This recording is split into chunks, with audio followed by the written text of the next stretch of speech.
and welcome to another episode of Relationship Alive. This is your host, Neil Satin.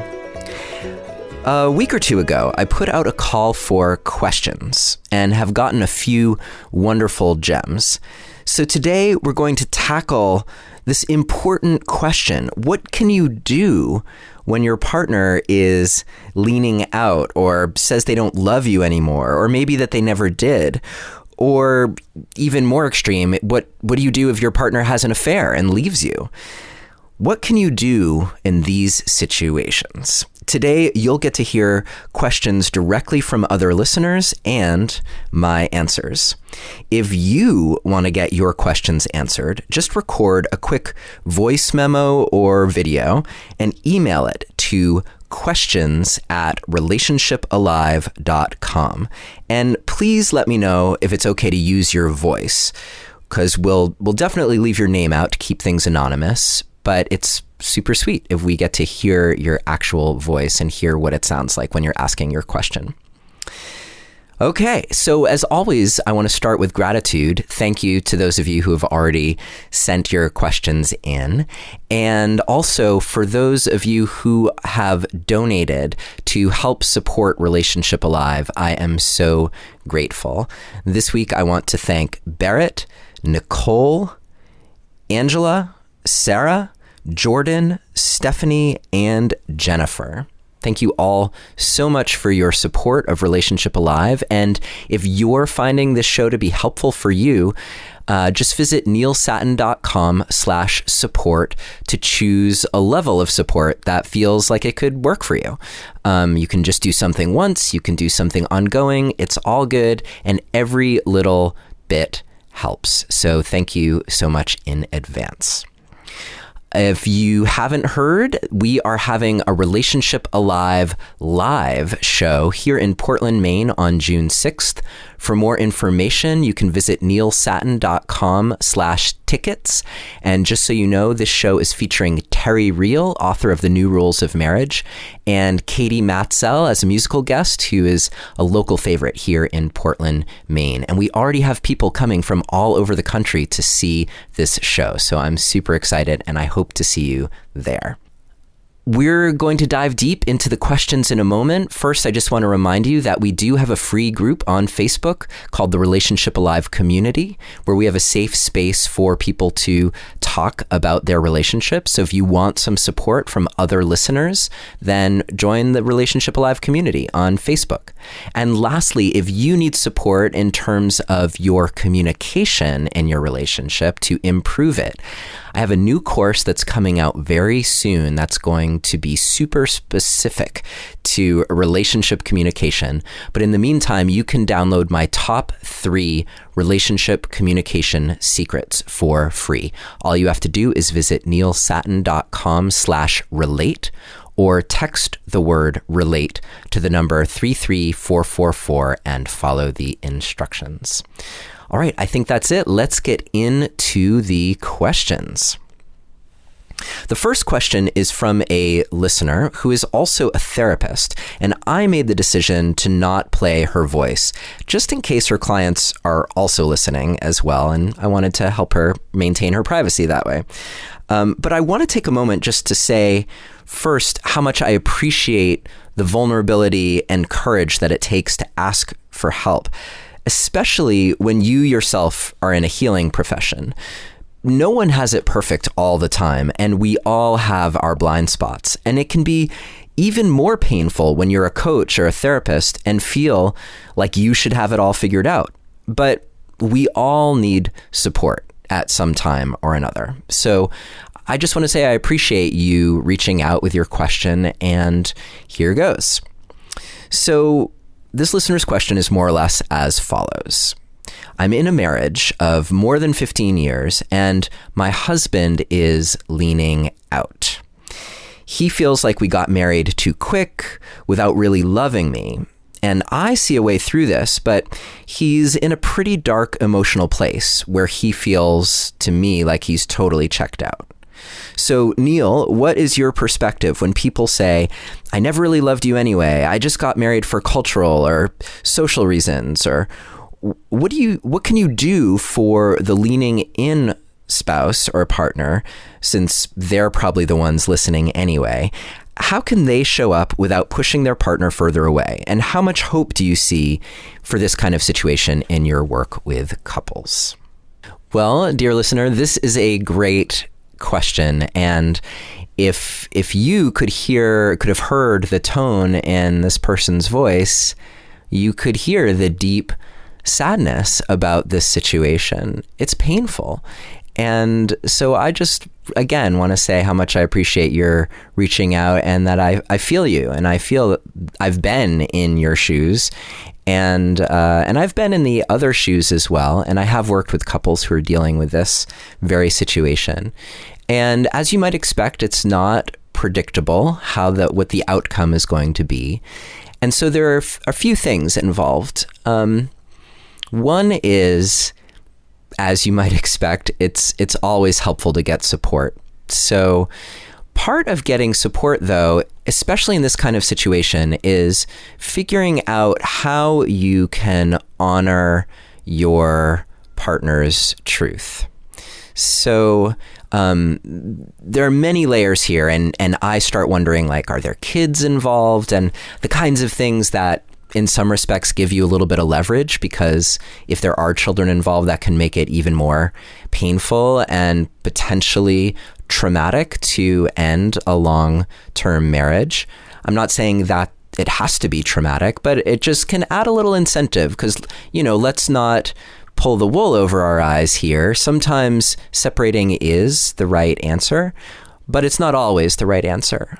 And it doesn't necessarily mean it's the right answer if one person is feeling this way, feeling like, I can't connect with feelings of being in love with you, and maybe I never loved you, and maybe we just got married for all the wrong reasons. And I can imagine after a relationship that's lasted more than 15 years, there's a lot of water under the bridge. There are a lot of issues that probably need to be dealt with one way or another.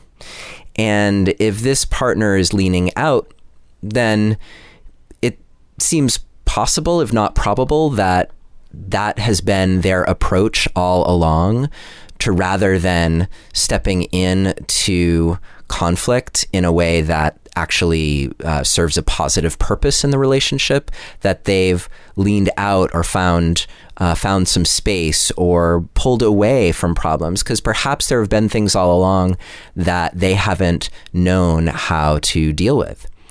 And the thing is, when you get married at a young age, there's kind of no way around the fact that you only know what you know at that point in your life. And of course, that's always true.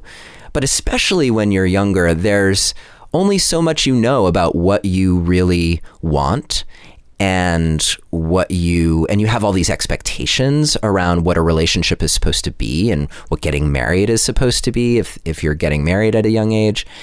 And a lot of those ideas and expectations won't pan out the way you had thought. And at the same time, you may discover a lot about yourself along the way that you never knew when you were making the choice to get married.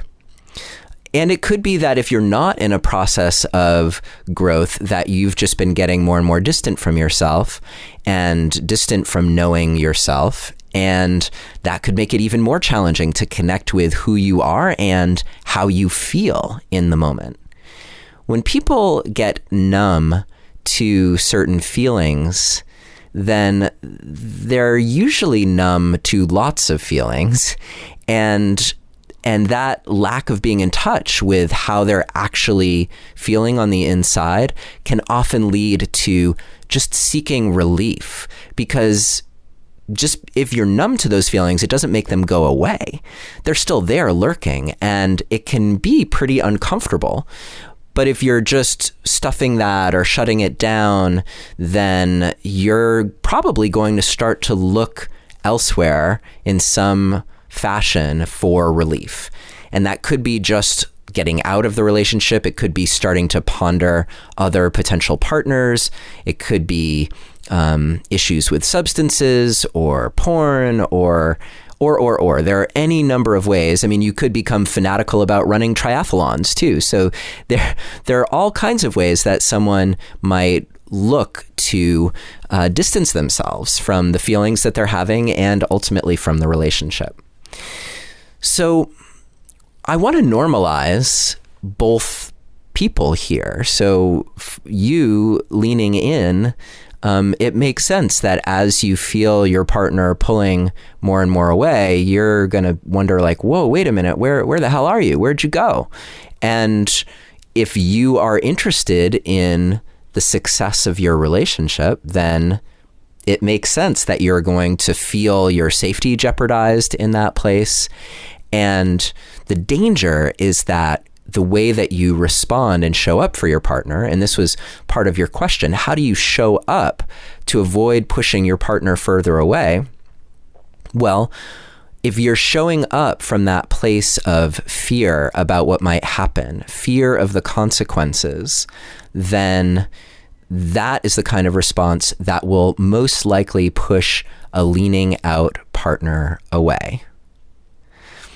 Now, occasionally, and I don't know enough about your situation to know if it makes sense to deliver an ultimatum. And I'm guessing that even if that did make sense at some point, now is probably not the time. Because the ultimatum could be something like, look, no matter how you feel about it right now, we made a choice to get married. And getting married includes at least trying. So let's at least get ourselves some help and try. And, I'm making an assumption here that you're not getting help, but it could be that you are getting help, especially if you're a therapist. That could have been one of the first things you turned to. So I don't want to make too many assumptions or proclamations down that road, but certainly getting support together can be so helpful. But even deeper than the support for you as a couple are two pieces that jump right out at me. The first is how you yourself get support, particularly in all the ways that your spouse's leaning out is triggering you. So all the ways that brings up your fear that it won't be okay if your marriage did end, you fear that you wouldn't be okay, and all the things that might be associated with that, all the pain that might be associated with that. I really encourage you to get support specifically around that, to find your okayness in the midst of all of that feeling, because you will be stronger in how you show up if you are supported in that way, and if you are truly standing on your own 2 feet and not leaning into the point where you're looking to your partner for support that they can't give you right now. There are, of course, all kinds of questions that come up for me around like, well, does that seem true that your partner never really loved you? Usually when I hear something like that, it's a sign that a partner is so distant from the way that they felt back then, 15, 20 years ago, that it's just a faded memory. And those faded memories can sometimes be called into question, especially if what's happening in the present moment feels so much more true or more real for you. You might feel like, well, if I really did love my partner, then how could I be having these feelings that I'm having right now? So where we bridge into now, so there's all the steps that you can take to find your center. Super important. And then there's that question about how you show up for your partner. How do you show up for them? And the first thing that comes to me, and you always gotta improvise, right, in the situation to see what feels right. But the first thing is that when I put myself in the position of someone who's been in a long-term relationship and is leaning away and not sure if I want to be there, and is saying things like, maybe I never loved you, or maybe it was too soon, all of those things, I got to think that there's a lot of pain associated with that, because those are pretty big pronouncements to make. And on some level, you also probably know that it would really hurt your partner for them to hear those words, and so there's like the potential for that to be pushing them away. And then there's also the pain within you of saying those kinds of things. So I want to relate to your partner to their struggle. What is going on for them? And as odd as this sounds, can you make it okay that they're having these feelings? Can you make it okay that whatever they're saying might be true for them right in this moment? And can you help them feel really understood? And like you're understanding them not from a place of looking for the loophole in what they're saying, like as a way of like proving like, aha, see, you did love me at one point, but just as a way of getting to know them, what their truth is right now in this moment. If you can get to a place where you feel like you're okay either way, like, hey, if this marriage ends, if this was our time, if this is as far as we were meant to go, then I'm going to be okay. If you can get to that place, just as much as because I hear you in your question, I see a way through this. I see the light, and I believe you that you do. And can you hold both possibilities equally so that you know that no matter which one happens, you will be okay? If you're able to do that and bring that flavor to the conversation with your partner, then he might not feel pushed away. Your partner might not feel like you're trying to convince them of anything or dishonor their feelings. And in fact, if you're arguing with them about their feelings, they'll probably just dig in even harder, because it probably took a lot of emotional strength and fortitude to be able to even make declarations like that. Now, in the end,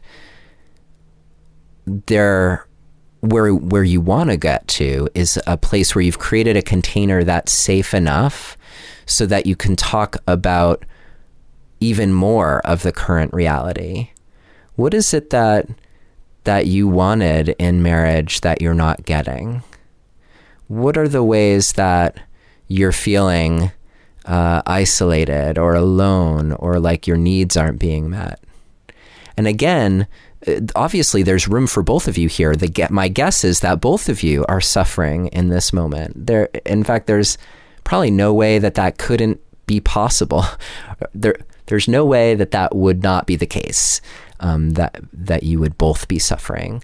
So how do you get related to that in a way where you're not at this point trying to fix anything, where it's more about, look, I really want to understand you. I want to understand how you got to this place. Can you help me make sense of how you're feeling? And you can say, I'm not going to lie, like, this is hard for me and it really hurts, and I do love you, and I don't want to force you to do anything. I don't want to force you to be with me. At this point, I just want to understand better what's going on with you. And maybe there's a way to the other side of this, and maybe there isn't. You know me, like, this is probably what I would say. I would say, you know me, like, I'm generally thinking there's a way through. And that's really going to only work if it becomes our truth. And right now, I can be the only one who's holding that possibility. And that often happens in relationships, by the way, where people kind of take turns being the one who's holding steady with the relationship commitment until they work through the struggle and find the place where they're both holding it. So that is, I think, my advice for you right in this moment. How can you build safety for yourself and make sure that you are well supported? And how can you avoid making demands on your partner? It seems as though you've intuited that that's not the way to do it, but at the same time, create a space, an opportunity for understanding. And that might even be a context where you could come back into therapy or to get support with a coach. Maybe if you've already done therapy and it's not working, that could be part of it too, is people go into therapy and for whatever reason, the therapy doesn't work. It could be the method, could be the therapist, could be the approach, all of that. Could be just be where someone is in the moment. But then like that becomes added fuel to just giving up. So if you are seeing someone, it might be worth seeing someone different. And you could just see them under the context of saying like, I want us to have this conversation with another person present to help hold the space. So to make sure you feel safe, to make sure I feel safe, and to just let us have this conversation where it's about me understanding you. And focusing all your attention on understanding where your partner's coming from and seeing them with compassion, and maybe even getting related to the things that might also be true for you. Like, for instance, yeah, we were super young when we made this choice.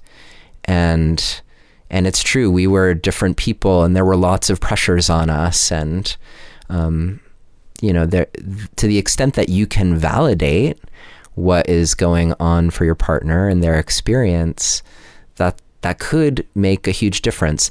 If in nothing else, in helping you create closeness in a really painful moment and create safety in a really challenging moment. At some point, you will have to figure out what you're going to do, what your plan of attack is going to be. And but now isn't the time for that. Now is the time for deeper understanding and compassion, and to see what comes out of that. Because since you are different people now, 15, 20 years later than you were when you got married, then if you haven't been in the process of falling in love with each other over and over and over again for that whole time, then that's something that might have to be awoken in the two of you in the here and now. And love comes out of being as present as you can possibly be. It becomes challenging when what you're present to is something that's really painful. And at the same time, it's that presence with each other where you really find each other, where you really hear each other, where you understand each other, where you breathe together, where you can look into each other's eyes and just empathize with, wow, like, how did we get here after all this time? That's when you can start to relate to each other, when you can start to feel each other again. And maybe you're feeling each other in your pain or your sadness or your fear. And those are just bridges to other core emotions as well, like the possibility, the excitement, the joy, and maybe even the attraction for each other. That is hard to feel when you get polarized and things get numb. Okay, so dear listener, thank you so much for your question. Please do follow up with me and let me know how things are going. And I know for a fact that there are lots of people listening that this question has been helpful for, along with you. So please let me know how it lands. And, you can always send in a follow-up. Okay, let's move on to our next question. And this one, we actually will get to hear the voice of the person. So I'm going to play their question right now. Actually, one moment. Before I do, I need to just take a minute to let you know about this week's sponsor. And this sponsor has supported the past few episodes of Relationship Alive, and they're offering a really unique and different date night opportunity for you. Or if you're not looking to go out on a date, it could be an amazing experience for you and a group of friends. Their name is Sweet Hop, and what they offer is very cool. At venues and arenas all across the country, there are games or concerts, and sadly, often the luxury suites and the VIP boxes at these games sit empty because the people who own them aren't there, and so no one is there enjoying the show from this prime location and having this luxurious experience. Well, that's where Sweet Hop comes in. You get to experience what that could be like, because Sweet Hop actually makes those seats available to you in groups of 2 to 8 seats. So it's perfect for a date night or a group of friends. And when you get the luxury suite access, it also often gives you access to the luxury bathrooms, to the luxury food and beverage options, and you can also often get the VIP entrance to the venue. So there are a lot of fringe benefits that come with these seats, along with often an amazing view of the show, and you don't have random drunk people falling all over you. You only have the hopefully not too intoxicated people of your choosing who are there with you for the show.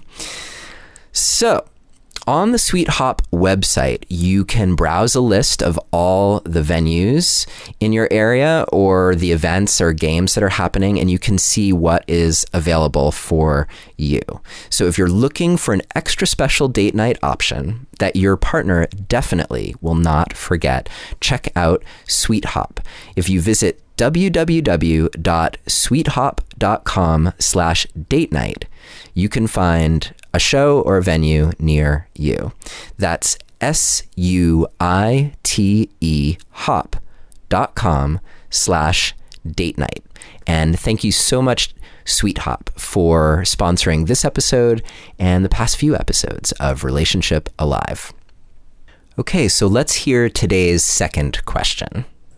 My wife had an affair about 2 months ago, and shortly thereafter, just a few days after, she moved out to be with the affair partner. We are still married. There hasn't been any talk of divorce, but there also hasn't been any talk of repair. And what I'm wondering is if you have any advice to help me to move on. I really feel like I'm stuck.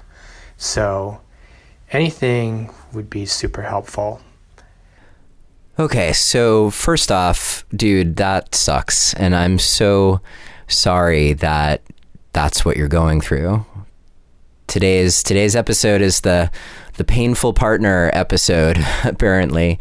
And it's no fun to be in your shoes. And I've been there. So again, I know what it's like. And I think that's probably one of the biggest challenges that you can go through in a relationship. And it's interesting that you're still married, and you're not talking about divorce, and you're not talking about repair either. It kind of makes me wonder what you are talking about, and of course what has come to pass since then. So there's a lot of missing information here. And, at some point, I apologize that I did not get it together enough to actually be able to follow up with you, because it would have been great to have you live to chat about it and get a little more information. So I'm going to go with what I got. And your question is, what do I do? Now, when someone is having an affair, they're leaning out in a way that's really extreme, right? So it's a flavor of what we were listening to before.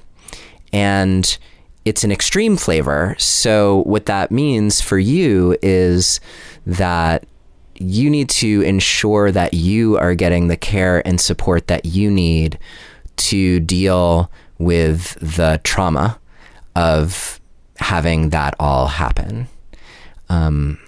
I don't get the sense from you that it was just a no big deal kind of thing.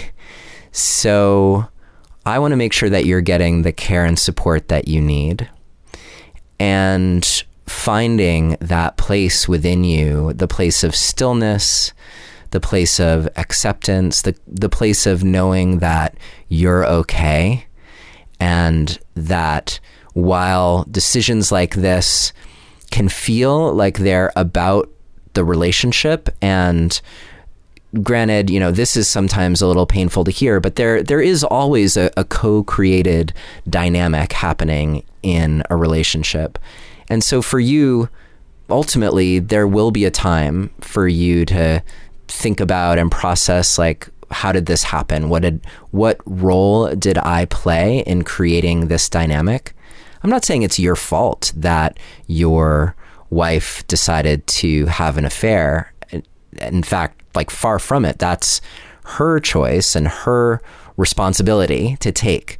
My preference for people who are in committed long-term relationships is that they don't make that choice, and that instead, when things are challenging in their relationship for one reason or another, they lean in to their relationship. They figure out how to get through those challenging moments there and then.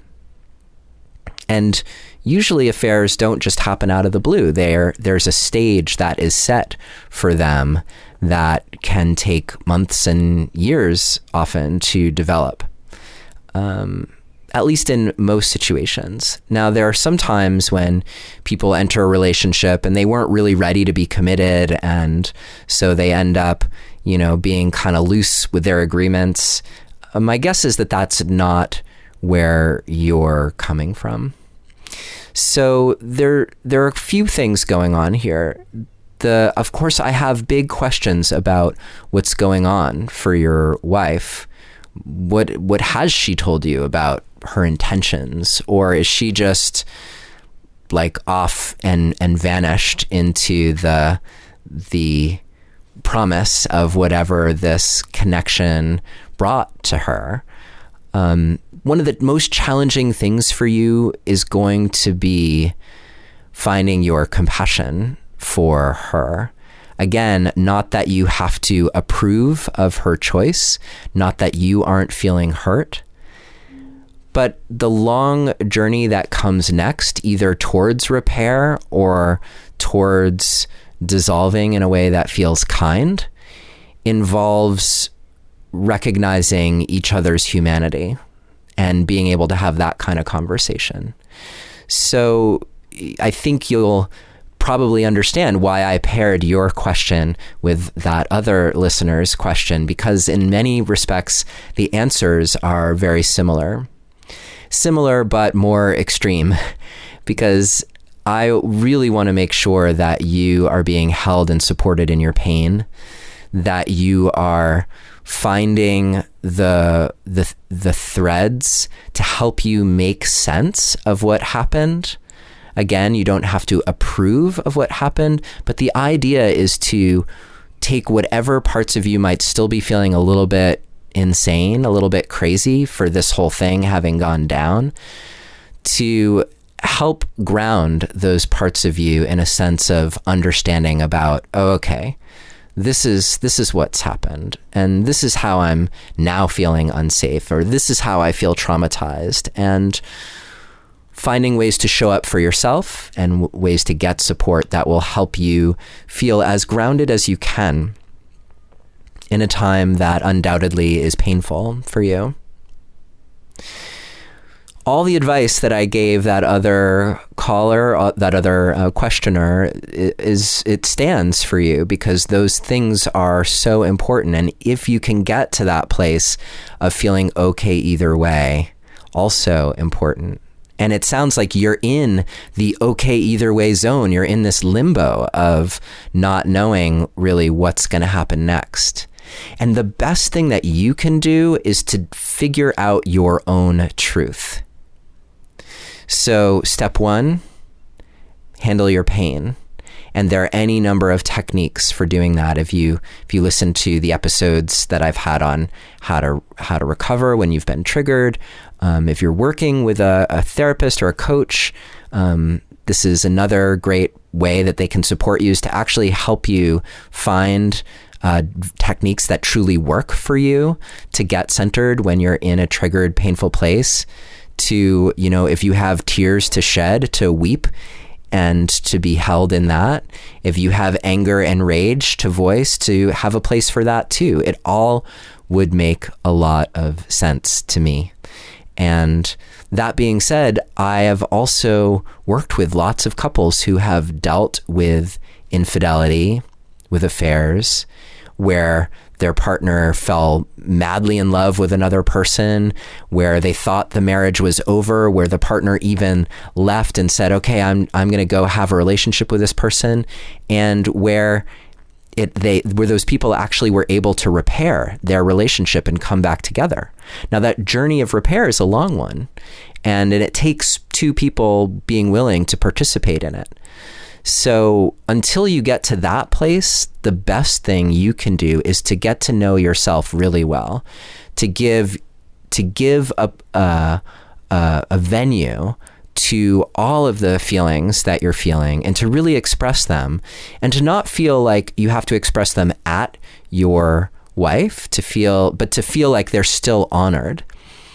In the end, you'll be able to make choices about how to, for instance, let your wife know how angry you are, or how sad you are, or how hopeful you are for something, from a place that isn't looking to resolve those feelings with her, but you can still let her know the impact that her actions are having on you. And that was something that, I didn't hear much about in your question. But again, like our other questioner, I have to think that there's probably a lot going on for your wife, and it's going to be a mix of regret, elation, fear, relief, so many things. And to the extent that you can get related to what her experience is, in the end, that kind of understanding and compassion is potentially what can bring you back together, if that's in the cards for the two of you. Those also are conversations where it can be super helpful to get support, and that can be dicey, right? Like if your spouse is living with their affair partner or seeing their affair partner, then they may not have any interest right now in going to see a counselor with you. You could make it clear when the timing is right that it's not about convincing them of anything. It's just about wanting to understand better what's going on with them, and wanting to understand better what happened.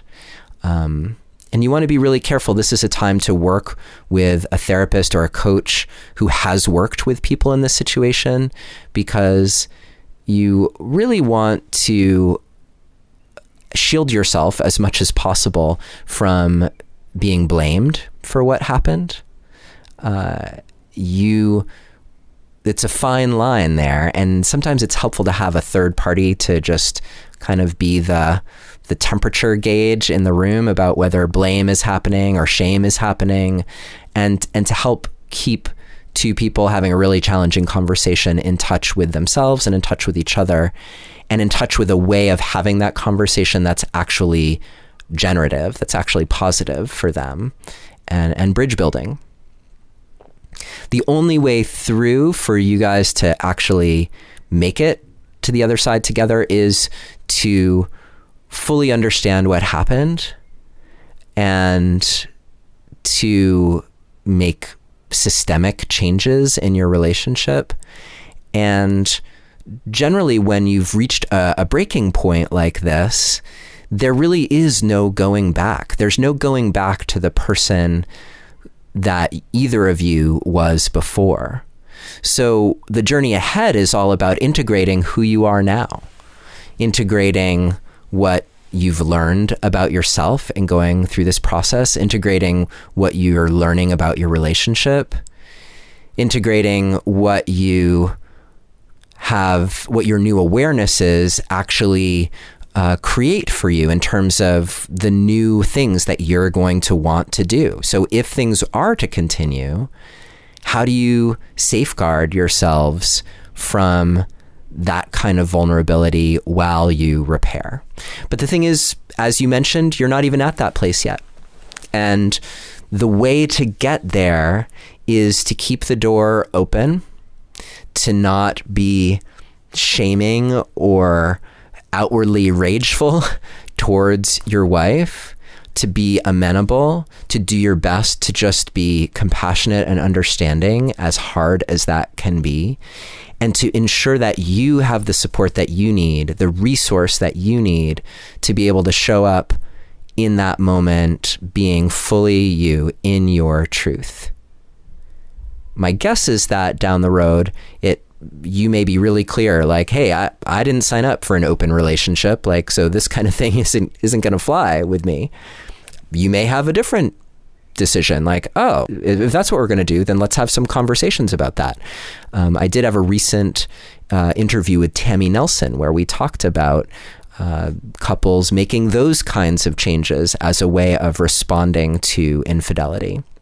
People in your shoes do sometimes get to the other side and actually heal their relationship. It doesn't happen all the time. It is possible. And the best way for you to get to that place, one way or another, is to focus on the healing within you that's required. Dealing with your pain, dealing with your shame and guilt, if you have it, and then getting real about the ways that you've been showing up or not showing up in relationship, so that whether it's with your wife or with someone new, you're prepared to show up more brightly and to not make any of the same mistakes. You'll make different mistakes, but at least you won't hopefully be making the same mistakes again. And again, this is not to blame it on you. It's just this gentle, please, I hope you are hearing this gently, gentle recognition that we all are in this dance with our partners. And the purpose of uncovering our part in it, the places where we are responsible, or the places where we've held beliefs about ourselves or our partners that in the end didn't serve us. The purpose of uncovering those things is so that you can get beyond them, so that you're not being restricted by them, so that they are not an obstacle to your truly knowing yourself, truly knowing your partner, and being able to show up for whatever is truly there for you now. Not what was there for you years ago, and not what you imagine will be there for you in the future, but what is there right now. I hope that has been helpful for you, and just know that my heart goes out to you in this moment of pain and challenge. And I want you, if at all possible, to see this as an opportunity to develop your own resilience even more deeply, to connect with your own strength, with your own warrior spirit, the part of you that knows you can handle this. And when I say handle this, I don't mean handle it stoically, like you're just going to sweep it under the rug, that you can give voice in a safe way to the full range of who you are, your pain, your sorrow, and hell, maybe there are even parts of you that are like, thank God, like there are other things I had in mind, right? So I'm guessing this didn't happen out of the blue, and that there are things that you might have liked to have been different in your relationship.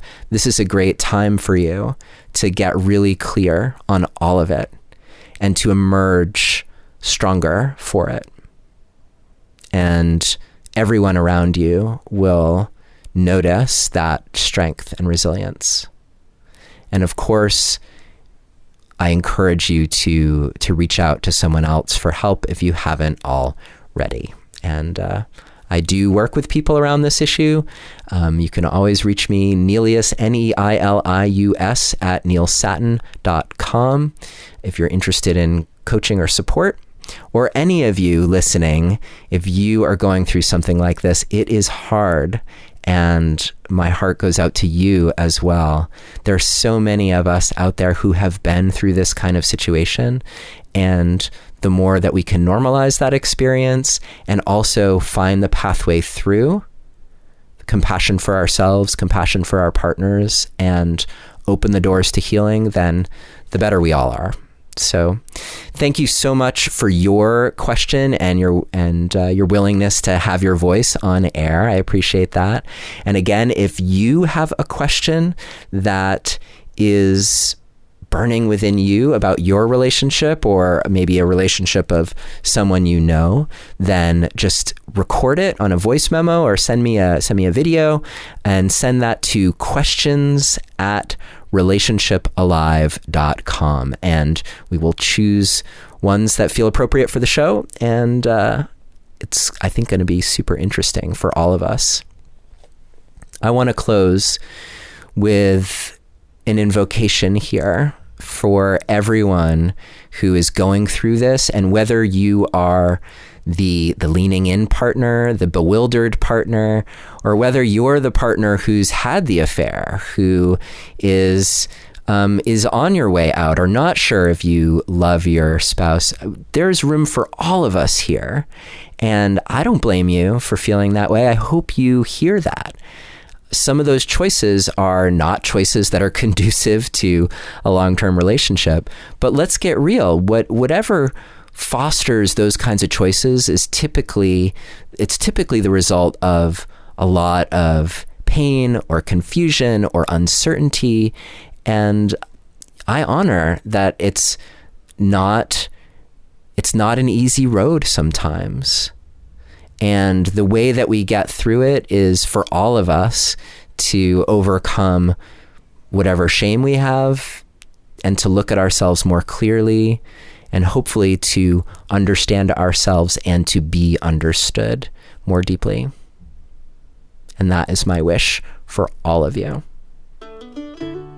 Thank you so much for joining me this week.